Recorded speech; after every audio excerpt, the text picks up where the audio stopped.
Em Lucas capítulo 1, ele diz sobre a parábola de um administrador infiel. Ok. Vamos lá no versículo 8 e vamos ler. Lucas 16:8 diz: o homem rico elogiou o administrador. Vamos para o resultado da parábola.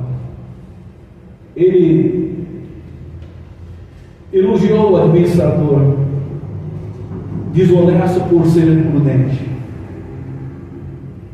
É verdade que as pessoas deste mundo, Jesus disse, são mais prudentes do que no trato entre si, do que aqueles que amam a Deus. Os filhos das trevas, em outras traduções, está dizendo, são mais prudentes do que os filhos da luz. Esse foi o resultado. Vamos para o versículo 9. Ele diz: eu porém lhes digo, Jesus dizendo, usem as riquezas deste mundo para conseguir amigos, a fim de que vocês, quando as riquezas faltarem, eles os recebam nas moradas eternas. Versículo 10, Lucas 16:10. Quem é fiel no pouco, também é fiel no muito, e quem é desonesto no pouco, também é desonesto no muito. Versículo 11. E se vocês não são dignos de confiança em lidar com as riquezas deste mundo, quem confiará a vocês, confiará os verdadeiros tesouros a vocês? Se vocês não forem dignos de confiança com o dinheiro dos outros, como poderão assumir as responsabilidades pelo seu próprio dinheiro? Versículo 13.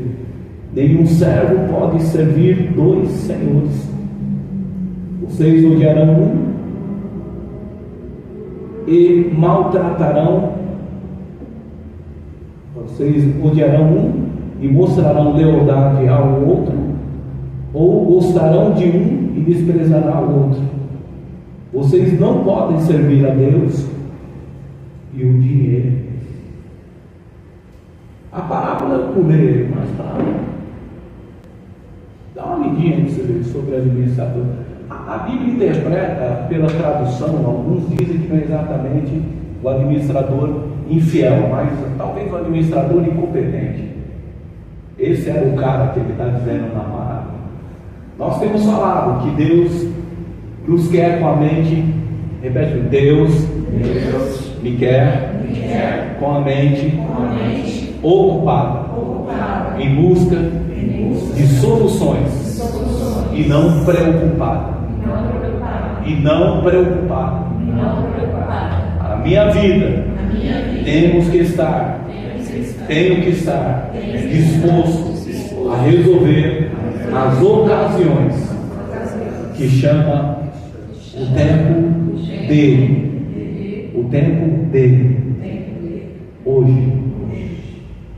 A sua vida tem que estar ocupada com hoje, em busca de soluções. Começamos essa conversa em Eclesiastes, capítulo 3, onde Deus diz que Ele permitiu o tempo de todas as coisas para que nós buscássemos soluções para cada ocasião e não para os acasos. É isso que o Senhor vem querendo resumir para nós.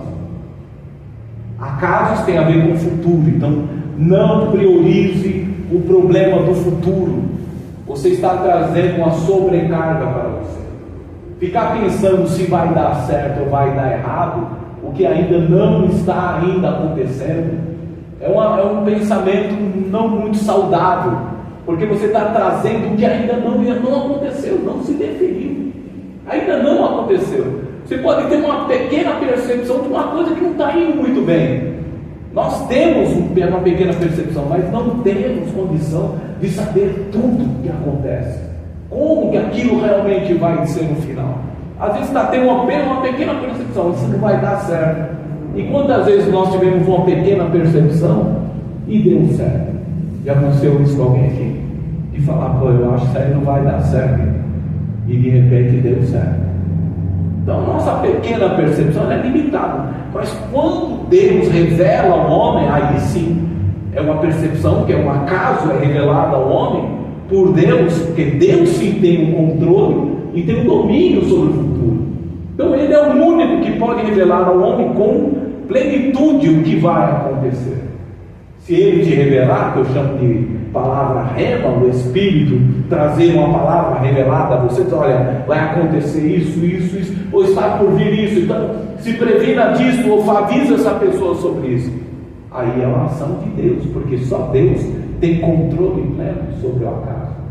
Ele sabe o que pode te surpreender na vida, mas ele não diz para você ficar preocupado com aquilo que você desconhece. Ele falou para você ficar ocupado com o que está diante dos seus olhos, o que está acontecendo com a sua vida hoje e a direção que você está dando na sua vida hoje. Então o que eu tenho feito com a minha vida? Eclesiastes 3:12. Eu tenho procurado fazer o que com ela? O que eu estou fazendo com a minha vida? Estou procurando melhorar ou piorar? Estou procurando ser feliz ou estou cada vez cultivando mais situações para me tornar infeliz? E tem gente que valoriza mais as coisas ruins que acontecem diante dela do que as coisas boas. Ela se apega na coisa ruim e não para de falar o dia inteiro daquilo. Aquilo já acabou, já foi. Muda o disco, revira o disco e passa para o próximo capítulo. Tenta achar algo de bom que possa te fazer acender a sua motivação para continuar em busca de solução para os problemas. E não ficar se apegando em coisas pequenas, em coisas que vão te paralisar. Como eu disse, o passado só paralisa. Ele não te ajuda em nada, as coisas principalmente negativas que acontecem, que podem te paralisar, porque coisas boas que acontecem te dão ânimo, te dão esperança. Já aconteceu isso, vai acontecer de novo. Te dá esperança no passado, quando as coisas boas você traz na memória. Mas quando as coisas ruins, você já está vivendo uma situação ruim e fica pegando aí no passado, você está sobrecarregando também. Então Deus não quer você no passado e nem no futuro. Deus quer a sua mente focada no seu presente, o que eu tenho que fazer hoje. Então agradeça a Deus pelo que você tem, pelo que você é, pelo que está acontecendo. E se aconteceu alguma coisa negativa, Senhor, como eu vou lidar com isso? Me ensine a lidar com isso e busque raciocinar, ter inteligência, prudência, para saber como lidar com essa situação na sua vida e não ficar desesperado e simplesmente agora é o fim, agora acabou, porque só acontece comigo, e se render, ficar sentado na beira do caminho chorando que deu errado.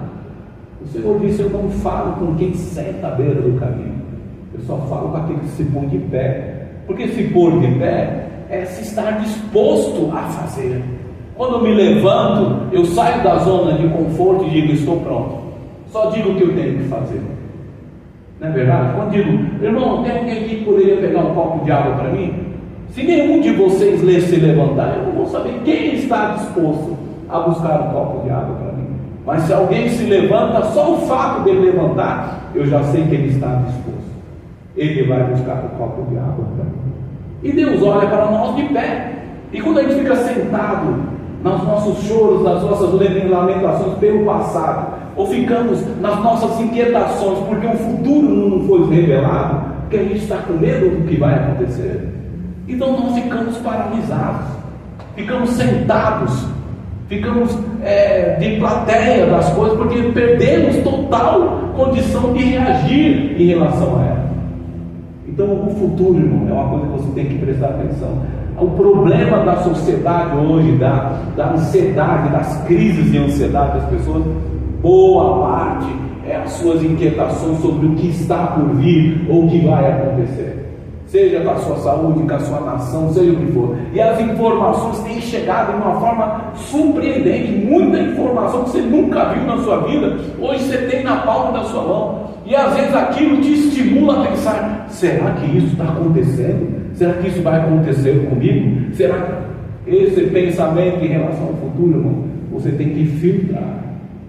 Nós temos que aprender a olhar para os pensamentos, como Davi fez, filtrar o que isso está trazendo para as minhas emoções.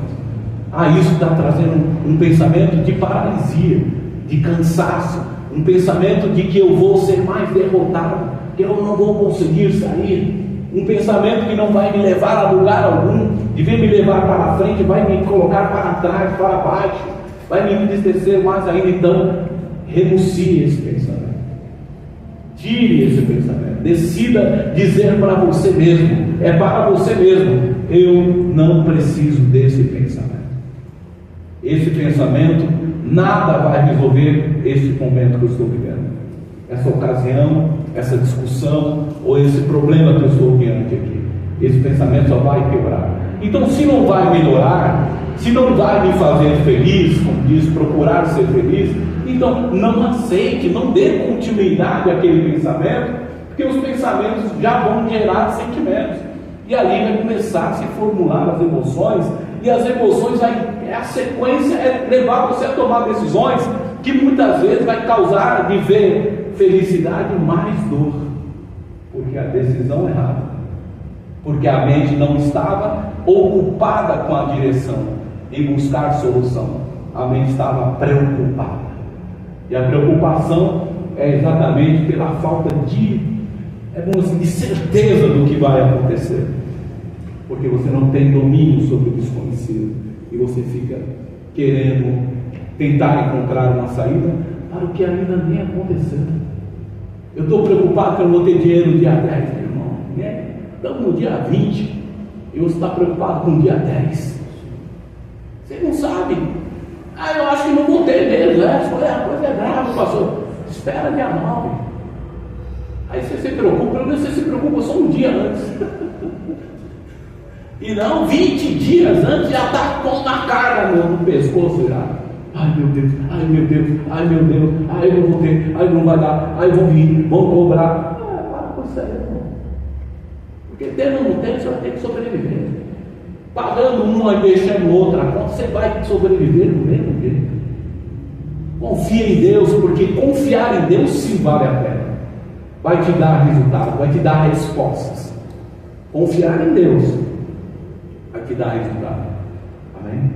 Então fique atento após o Espírito Santo. Então o Senhor está dizendo que este homem que estavam dizendo que ele era uma pessoa, um servo desonesto, ele não se tratava de um servo desonesto, se tratava de uma pessoa que administrava mal seus bens. Então ele, vamos dizer assim, ele pegava algumas coisas e as pessoas pegavam emprestado o dinheiro do patrão rico. Essa é a parábola, né? Olha só, nós estamos falando do modo de pensar de Cristo. Todas as parábolas de Cristo ele veio dando. É que tipo assim, se eu falar realmente o que eu queria revelar para vocês, Jesus disse, vocês não vão conseguir entender, porque vocês são um pensamento muito pequeno, os seres humanos têm, para raciocinar as coisas do Espírito, porque as coisas do Espírito Santo só se entende pelo Espírito. E como naquela época que Jesus falava as parábolas, o Espírito Santo ainda não tinha vindo sobre as pessoas, então ele falou: eu tenho que desenhar, vou desenhar. Vou começar não só a falar, vou desenhar para elas entenderem, fazer uma forma mais simplificada, para que eles entendam o que eu quero. Então Jesus estava falando nas suas parábolas o modo dele pensar sobre cada ocasião da vida que nós estaríamos se deparando na nossa vida espiritual e nossa vida humana, nossa vida de relações humanas na terra. Então ele trouxe essa parábola do administrador, dizendo: ele administrou mal, hein? O cara rico, o patrão rico confiou nele, disse: toma toda a minha riqueza, administra aí, produz, faz multiplicar, ou pelo menos guarda, não deixa se perder nada. Esse homem, pelo jeito, ele tratou meio tipo, tem problema. As pessoas pegavam dinheiro emprestado dele e ele falava: você paga, o cara tem dinheiro pra caramba. Ele usufruía da riqueza daquele patrão para ajudar as outras pessoas, mas de uma certa forma não se tratava de ajudar, se tratava de, a palavra diz que ele desperdiçava de uma certa forma, porque ele dava o que não era dele e deixava. Só que o patrão voltou de viagem e quis saber, ficou sabendo de que ele estava dando dinheiro para todo mundo, que ele não estava administrando o dinheiro, ele estava fazendo coisas que até não era correta para um administrador, desperdiçando os bens daquele homem. E Então o patrão falou: olha, eu fiquei sabendo que você não está administrando bem, então nós vamos acertar as contas, né? Já se prepare que eu estou voltando e nós vamos acertar as contas, eu vou despedir você. Aí aquele homem despertou na hora, falou: e agora?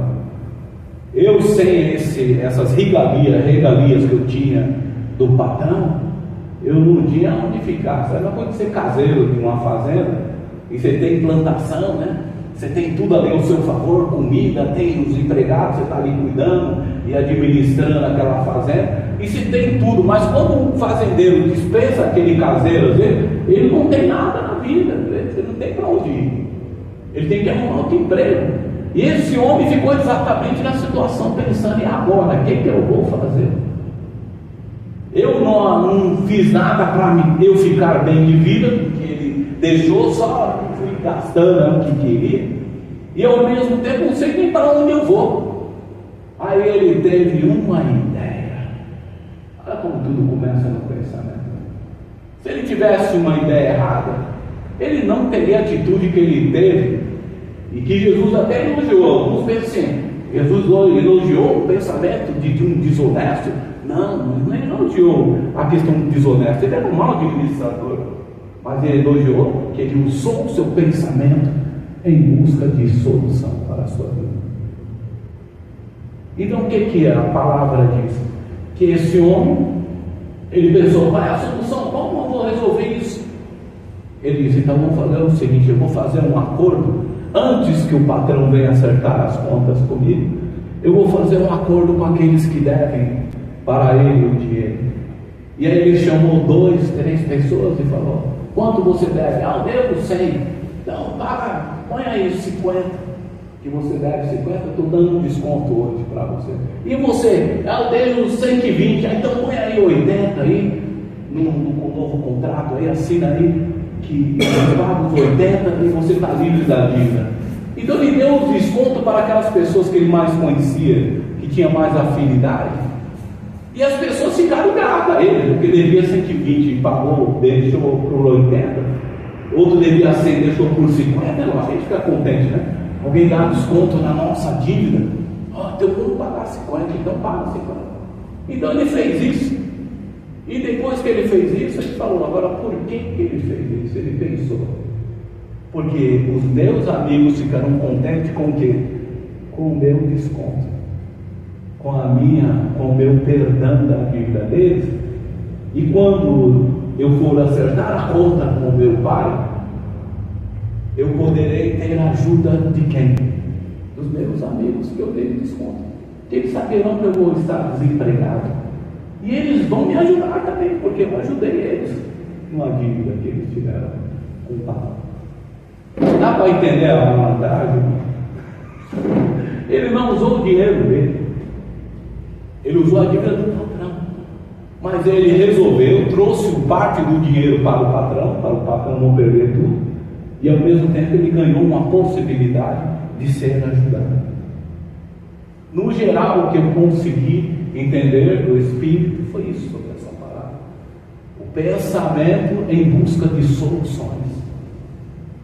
Por mais que ele fosse uma pessoa que não tinha capacidade, ou desperdiçou a oportunidade que ele tinha, não foi uma pessoa que tratou aquilo que foi confiado a ele de uma forma eficiente, né? Ele foi muito relaxado com aquilo, ou não deu um devido valor, mas na hora que a ocasião veio dizer para ele: você vai ser cobrado por isso, ele usou a sua inteligência, ele raciocinou, ele trouxe o pensamento certo para resolver o problema financeiro e para ao mesmo tempo receber o apoio dos seus amigos, porque assim que ele ficasse desempregado, ele tinha certeza de uma coisa: que aqueles homens que ele escolheu e ajudou, iria lhe ajudar para acolher ele até ele arrumar um novo emprego. Então, para vocês entenderem de uma forma geral aquilo que eu entendi do Espírito, eu estou trazendo. Então, pensamento em busca de solução. Jesus disse que um homem que não conhece a Deus, às vezes, ele é mais prudente em buscar, quer dizer, ele é mais capaz de parar para pensar, em buscar soluções, que muitos homens que dizem conhecer a Deus. que dizem andar com Deus, de ver e pensar, bom, isso aqui está desse jeito, mas Deus está comigo, eu não vou fazer assim, eu vou fazer dessa forma, vou raciocinar, talvez no caminho, talvez ficar quieto aqui é melhor, do que eu retrucar. Talvez o meu silêncio vai falar muito mais do que as minhas palavras, e de ver eu agredir essa pessoa, eu vou ficar quieto, e vou deixar com que ele mesmo se constranja com o que eu estou fazendo, e de ver eu dar a ele a minha justiça, eu dou a ele a minha ajuda, de ver eu vir querer me vingar dessa pessoa, eu dou a minha ajuda. Talvez o raciocinar de como resolver aquele problema vai te trazer muito mais benefício. E é isso que Jesus estava chamando a atenção. Como pode um homem que trata o dinheiro tem um raciocínio tão inteligente desse em resolver o problema dele, trabalhando até com o dinheiro do patrão, que nem dele era, mas resolveu o problema do patrão e resolveu o dele, perdoando. E ele diz: e os homens, as mulheres de Deus, as pessoas que dizem conhecer a Deus, ficam chorando, como desesperados, porque não sabem o que fazer. Aí eu estou bem com a minha comunhão com Deus, e Deus, agora eu me sinto sozinho, e agora o que eu vou fazer com esse problema? Eu estou com a fé fraca, eu estou sem... Busque o pensamento certo diante da situação. O pensamento certo, eu digo, é o pensamento que vai te fazer prosseguir e não recuar. O pensamento que vai fazer com que você melhore e não piore. Isso não se trata de revelação do Espírito, isso se trata da sabedoria que Deus nos habilitou a ter, o ser humano, de poder raciocinar, de poder pensar, de poder escolher os seus pensamentos, domínio próprio, para tomar a melhor decisão para aquela situação.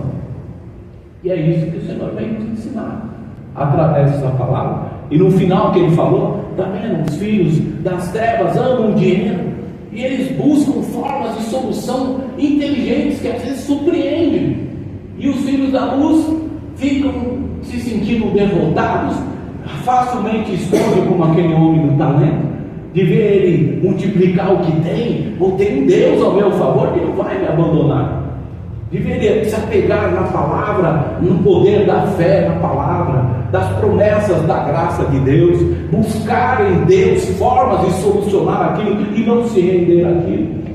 Ele fica na beira do caminho chorando, na zona de conforto, tadinho de mim, Deus não se importa comigo. Irmãos, nem tudo vai ser revelação de profeta para vocês poderem tomar atitude. Às vezes você vai estar sozinho em situações na sua vida em que você vai ter que raciocinar, e diante de Deus, e às vezes Deus não vai te dar a revelação, Ele vai esperar você raciocinar um pensamento correto para tomar uma posição, e a posição que Ele espera é que esse pensamento te ponha de pé, porque de pé Ele sabe que você está começando a ter o mínimo de disposição para começar a obedecer, para começar a exercitar a fé. Está dando para entender o porquê Deus diz mente ocupada em busca de solução e não preocupada? Preocupação agita a mente que se perde, e diante das situações da vida, das ocasiões da vida, a gente fica agitado demais e não raciocina. Por isso Jesus disse: brilhante raciocínio este homem tem, que muitos homens que dizem viver com Deus não têm, diante de uma circunstância da vida.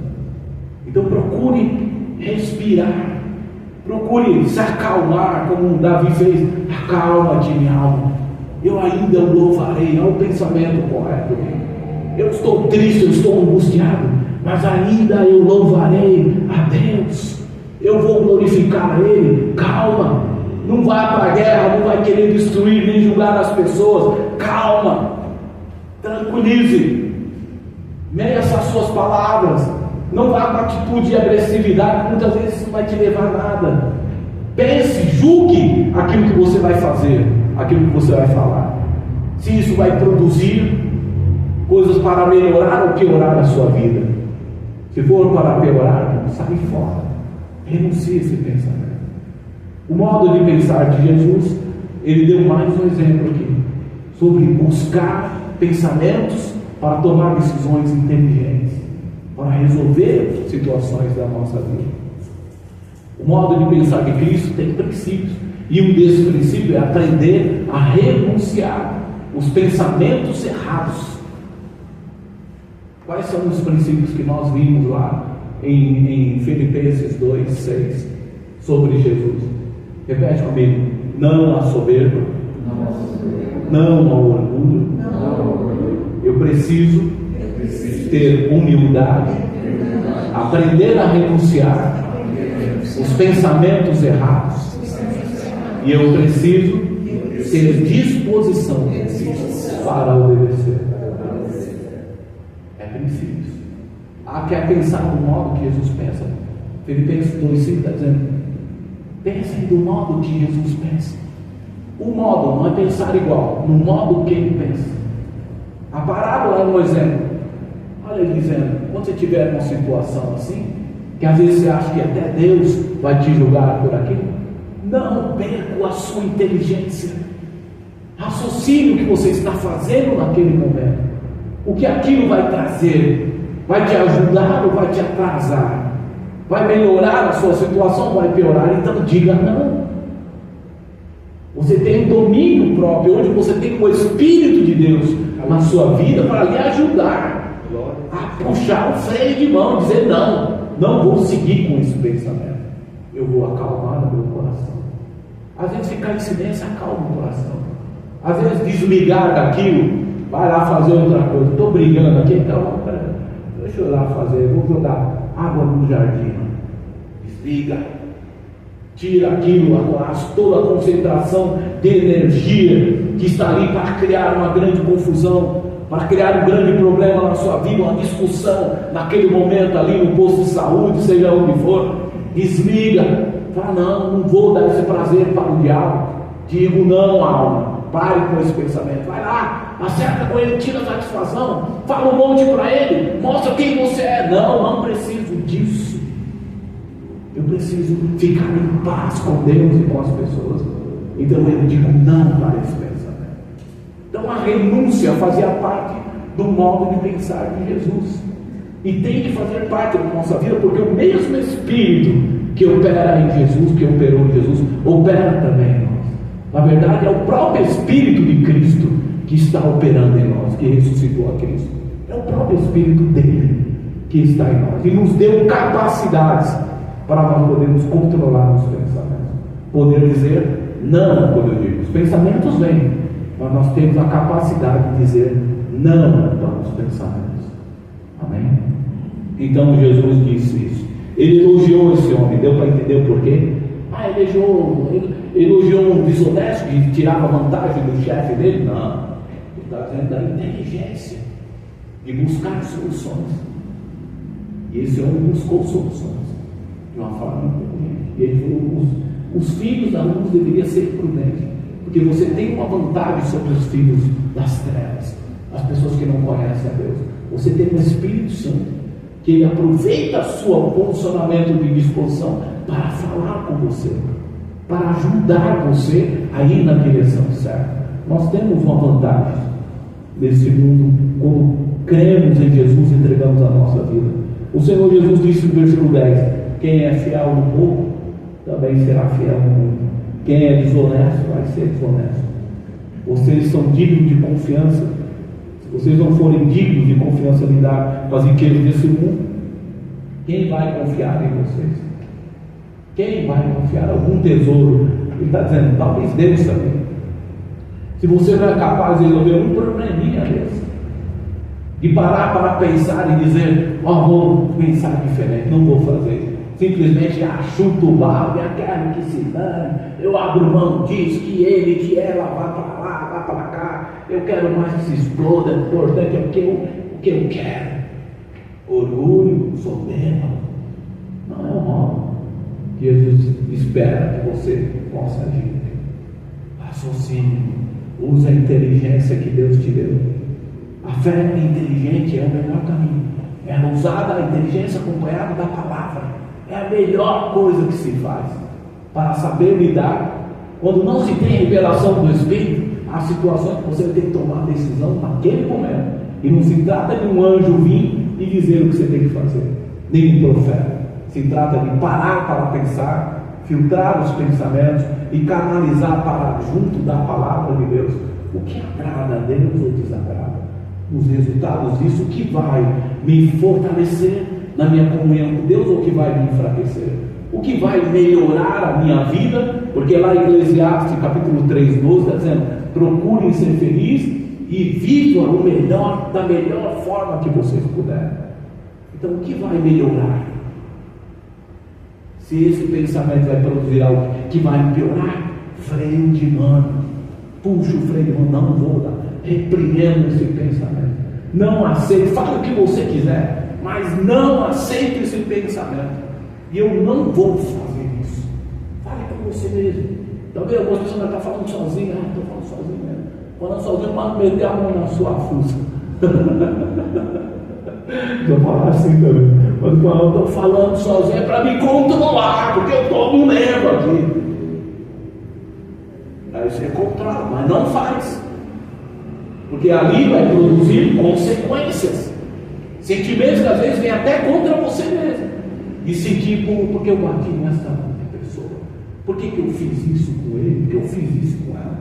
Depois vem o ressentimento, o remorso por ter feito as coisas, às vezes afeta até você emocionalmente. Então Deus espera que a sua mente esteja ocupada com as coisas certas, para a busca de soluções. Buscar aquilo que agrada a Ele. Quer a coisa certa? Quer resumir ela? Aquilo que agrada a Deus. Se resume, porque toda a prática do bem, o que vem produzir o bem para a sua vida e para a vida do próximo, agrada a Deus. Mas fora disso é maligno. A natureza humana só quer vantagem, só quer se vingar. Então se controle a sua natureza e deixe a natureza de Cristo florescer, mostrar-se mais na sua vida. E como você vai fazer isso? Raciocínio. Pare para pensar. Pense muito bem. E controle. E filtre. Renuncie. Quando eu falo de vida de renúncia, que o caminho da cruz é um caminho de renúncia e arrependimento, é porque a renúncia tem a ver com o que está dentro, tá? É o desejo, o que está sendo formado aqui dentro. E arrependimento tem a ver com o que já fez, o resultado. Então a renúncia tem que fazer parte da sua vida. Então já começa renunciando o pensamento, porque a matéria-prima de todo o pecado, Jesus disse, começa nos pensamentos. De tudo que a gente vai produzir, seja bom ou ruim, começa nos pensamentos. Então já começa, opa, essa matéria-prima está podre, isso aí não quero, não serve não. Em nome de Jesus, não aceita. E comece a ir para outra direção, para a gente finalizar. Ele disse: se você não for fiel, não conseguir ser fiel um pouco, não conseguir controlar a sua vida por problemas tão fáceis de lidar, porque tem coisas tão impossíveis. Deus gosta de operar no impossível, mas no possível Deus acha um absurdo. Coisas que daria para você fazer e você deixar destruir a sua casa, os seus negócios, o seu trabalho, por uma coisa que você poderia ter feito de forma diferente, que cabia a você fazer e não Deus. Deus acha um absurdo você jogar para cima tudo que Ele te deu por causa de pensamentos errados. Então comece a filtrar os seus pensamentos. Ele disse assim no versículo 13: nenhum servo pode servir a dois patrões. Vocês odiarão um e mostrarão lealdade ao outro, ou gostarão de um e desprezarão o outro. Vocês não podem servir a Deus e ao dinheiro. Bom, quando ele vem tratando do dinheiro, é porque o que move o mundo, né? Ninguém fala assim. O que move o mundo é o dinheiro. O que manda é o dinheiro, né? A gente fala muito isso aí. E realmente o dinheiro tem muito poder para muitas coisas. E ele move e responde por muitas alegrias. Salomão mesmo disse isso. Podemos ter muitas alegrias na vida, mas o dinheiro responde por muitas delas. Quase tudo. Precisa de recursos para viver bem, para estar. Mas o Senhor Jesus veio confrontando, dizendo: não fiquem tão preocupados com o dinheiro. Não fiquem tão sendo derrotados pela falta das coisas que vocês vão ter no mundo. Porque o dinheiro representa a conquista, o poder na terra. Ele disse: não fiquem preocupados com isso, escravizados. Não sejam derrotados para servir ao Senhor chamado dinheiro, né? Que é um certo poder que opera nas pessoas, que quando não conseguem conquistar ou executar o que queriam, comprar, fazer, ficam totalmente destruídos emocionalmente, porque não conseguiram ter, porque não conseguiram fazer o que queriam, para a sua alegria. A felicidade que Jesus propõe não é baseado no contexto apenas do viver na terra. Felicidade é um estado do ser, como sempre tenho falado. É um estado, estou feliz. Você tem que permanecer feliz. E o segredo de permanecer feliz é poder pensar da forma que Deus espera que você pense diante das ocasiões, para melhorar e não piorar a situação, a ocasião da sua vida. Então ele diz: se você está sendo vencido por causa de um relacionamento, você está sendo escravizado por causa do relacionamento. Você está sendo escravo. Eu não consigo, sem essa pessoa eu não sou feliz. Você é. O seu Senhor não é Jesus. O seu Senhor é aquele homem. O seu Senhor é aquela mulher. Eu não consigo mais fazer mais nada. Estou depressivo porque não tenho mais o trabalho. O seu Senhor é o trabalho. Não é Deus. Você cobra de Deus um Deus que você não tem, porque o seu Senhor é o trabalho. Porque se não fosse, você pensaria diferente e diria: o Senhor viu o que eu passei, mas Ele tem um caminho ainda melhor para mim, porque Ele não me abandonou e eu vou conseguir um novo emprego, e eu vou conseguir novas oportunidades. Mas quando eu me rendo, me sento e fico na zona de conforto, me sentindo derrotado, eu disse: quando você se curva de que sem dinheiro eu estou destruído, então Ele é o seu Senhor. Porque sem dinheiro você tem que ser vitorioso ainda assim, com ou sem dinheiro, tendo ou não tendo. Lá Paulo disse, né, em Filipenses: o segredo, eu aprendi o segredo de viver, de ser feliz, tendo ou não tendo o que comer, o que pagar, tendo recurso ou não tendo. Eu aprendi qual era o segredo de estar satisfeito com o que eu estou vivendo hoje e buscar solução em Cristo para resolver cada ocasião da minha vida com a minha fé, e não se curvar diante dos problemas.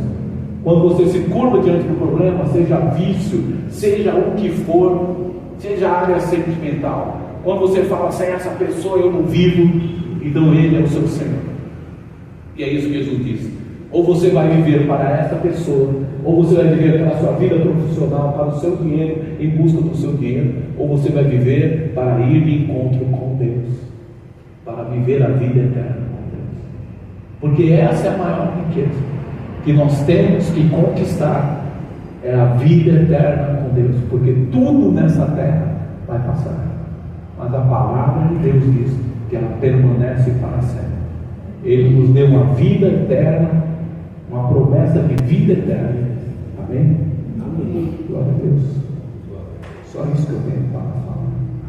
Então que Deus venha abençoar. Vamos ficar de pé.